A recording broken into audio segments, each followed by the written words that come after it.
everyone, we are back for another stretch. So this one is probably going to be good for a lot of you parents, but also for pupils. It's for people with very tight calves, which is definitely me. And probably some of you that do a lot of running, a lot of walking, or a lot of ballet, tap, all of those things.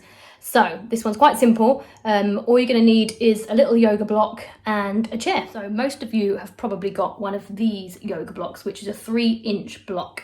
What you're actually going to need is a 2-inch block to make this stretch the most effective. Now, most of you probably haven't got this. I'll just show you the difference between them. That's the difference, all right? If you haven't got one of these ones, then I'll show you how you can adapt this to make it more suitable. So this is basically the position that we are looking for. Your ball of your foot will be on the block and your heel will be on the floor, which is why these 2-inch blocks are much better than the 3-inch ones, especially if you've got small feet, because if you try it on this one, it won't work and the block will probably just end up flipping. So this is a little life hack for you. If you've got a 3-inch block, all you need to do is find a kind of suitable size book and put it down so that you can kind of raise the level of the floor up, and then you should be able to sit comfortably with the ball of your foot on the block and your heel on your book. And finally, if you haven't got a block of any description, you can just use a 2-inch size book. That'll be fine. It's just a little less comfortable than a nice squishy block, so you might want to put like a towel or something on top just to make it a bit more comfortable under the ball of your foot. Okay, so this is how we're going to start our stretch. You want your block just a little distance away from the chair. You'll probably be able to work out where the best place for you is. Front foot, ball of your foot on the block, heel dropping down to the floor, and your back foot slightly behind. Both feet need to be facing directly forwards. And then with your hands on the chair, this depends how tight you are. If this isn't doing anything, I can already feel it up the back of my leg slightly. If you're quite loose, then you can come down to your elbows, or you can work your way down slowly depending on how much it releases throughout the stretch. So in this position, you're just going to rock your hips forwards and backwards. Try not to just kind of sway. You're actually trying to initiate the movement from your hips, so kind of tilt them forwards when you come forwards and then tilt them backwards as you rock backwards. So you're going to do about 15 of these.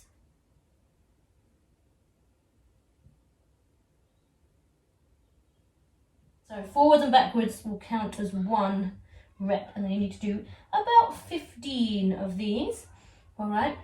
If you feel like it's easing off the further throughout the stretch you get, you can bend your arms slightly to come a bit further down. If you can get down a bit further, then you can come down onto your elbows. It just depends how tight you are down the back of that leg.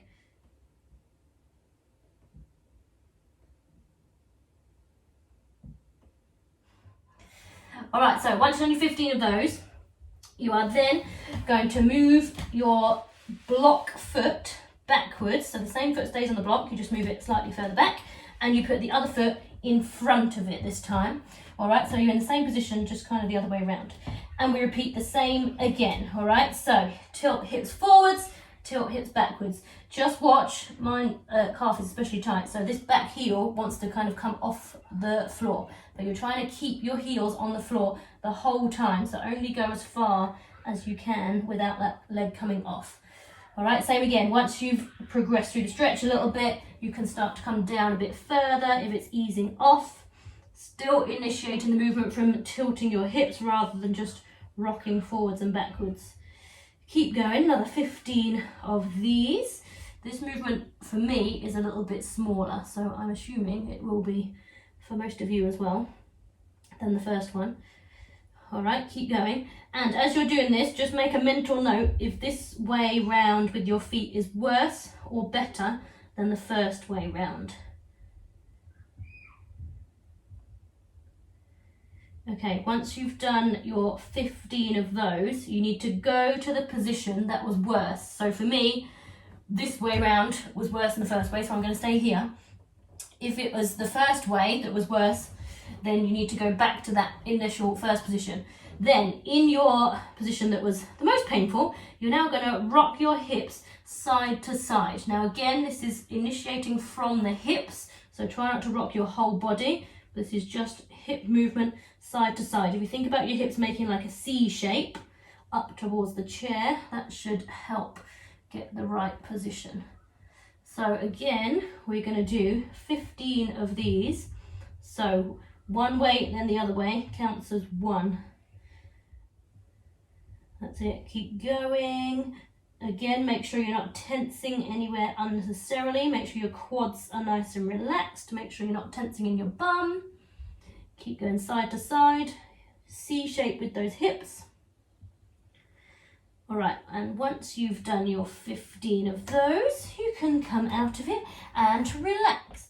Now, there's no sort of before and after test for this stretch, but you'll probably find once you come out of it on one side, it'll feel much more relaxed than the other side. So if you do a lot of running, or like me, teach a lot of ballet, or anything involving a lot of calf movements, then I suggest doing this every day, because it's honestly the only stretch that really helps my calves.